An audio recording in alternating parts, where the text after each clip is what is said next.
កេតថាដល់រឿងបុប្ផាបានឃើញតលណែនការីក្នុងចិត្តកើតមានណែតមានក្លិនចំឡាយតើថាអត់មែកណាដងឯណាតាមពិតបុប្ផាជាឈ្មោះស្រស់ស្រីធ្វើឲ្យកវីញាប់ញ័រចិន្តាកវីអាភ័ព្វជាប់ចិត្តប្រាថ្នាហ៊ានយកសង្ខារផ្ដាច់ឲ្យមរណាដួលណែនឹងស្រី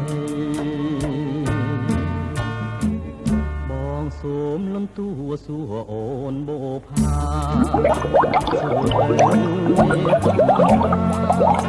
សំដងប្រណីសូមអូនអាណិតដល់ចិត្តកវីជុំរូប